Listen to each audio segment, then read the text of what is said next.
So this is talking about the Portal 2 kind of crazy science movies that were used as ads on the lead up to Portal 2. And were any of them cut? No. And the same can kind of be said of like the stories for TF2. All of those Mitas, they don't really get cut.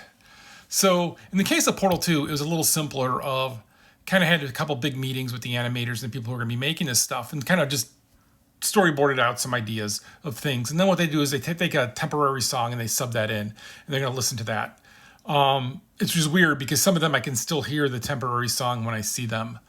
Moraski makes his own music. He does his own thing, but he matches the beats of the other songs, right? Like that's all. Like it's like just they do to the beat, not the song. So like Portal 2 and like the Tron soundtrack are similar enough of beats. Sometimes you can do that.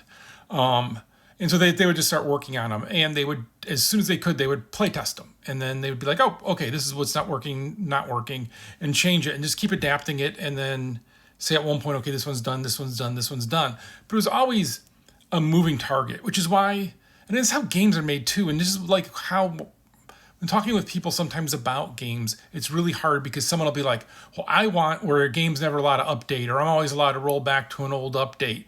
And while once you're public, those updates come with this cadence of like you actually push the build to Steam. Internally, people will be like, oh, the beta build. I don't know what the beta build is in Left 4 Dead. I honestly don't. I changed the day I started working on it, and it never kept still, right, until we shipped it. And so things are always changing. And that's the same with the Meet the videos. Like some of those, like the doctor video, oh my God, that went on so many journeys in so many places. Like, but it never gets cut. It's just like, well, that one's not working. Let's try this. And like, I really wasn't a part of that process, partially because it drove me effing insane. We were working on one. Someone I didn't really appreciate working with at Valve. And it was the last time I worked on one of these. And he came in and he did the, hey, I was watching a movie last night and I got this idea, and I just walked out. Like, I was just like, no, that's not how you design things. It really isn't. While all of those things can influence you and have impact on you, you don't switch things up that you were working on because you were watching a movie last night. Everybody else has already put their head space into this thing.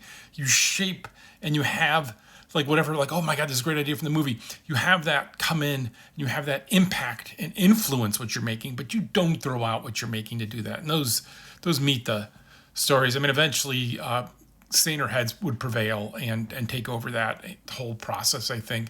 But even then, that was like never cut, just changed around. And that's the same with like games often. I mean, occasionally games are canceled. Occasionally games die even internally at Valve. There's things I worked on that you'll never see the light of day. But for the most part, once they're shared publicly, they're shipping. And then it's just some version of that. I had somebody in my comments when I was talking about something else really mad that Apex updated and that they should be able to play the old version. There'd be nobody else playing the old version. It's a multiplayer game online with everybody else. They're still updating and keeping that game live. And they are making the best game they can. If you don't like it anymore, you can stop playing it. But like, they're supposed to keep all these old versions alive so that they can splinter their community and have less players and have the people who want to actually play not be able to, like, oh my God, this world has gotten just out of hand that everybody thinks every single thing is tailor-made for them. Like, the president doesn't know my name, I'm not voting for them. Like, no, it's not how it works. The president governs the entire country, so it's always not exactly what you want. That's how it works. Like in games, just don't buy them then. Sorry, that is a side rant. But I just saw that comment and I was like, oh God. Because things adapt. The best things that you want are a constant process of moving forward, changing and adapting and listening to feedback. I mean, hell, look at Helldivers 2. They listen to feedback. You know, they got a big update coming too. I'm kind of curious about that, but man, really ranty. You know, there's a couple people left. Everyone else is gone. All right. I liked Helldivers 2, but I had other friends who really liked Helldivers 2, and I was never going to play as much as they played. Like, they just played nonstop, and so they just ranked way up. And I'm like, I'm not going to rank up. I'm not up with you. Like, anyone else have that? Like, they're really into that game. They really were into that game. And I'm like, yes, it's fun. I have other things. And I don't think Helldivers should not update like they did. And like, it just wasn't for me then, right?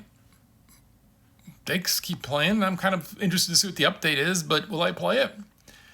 I don't know. I mean, I'm not gonna play it like they're gonna play it, but But equally, that protest against them had impact. So people saying stuff helped. Maybe not in game design, but in the game. You know what I'm saying? You know what I'm saying? So voice your opinion, but game developers are a lot to change their game. That they're making the game, they're keeping it up to date. They gotta trust them sometimes.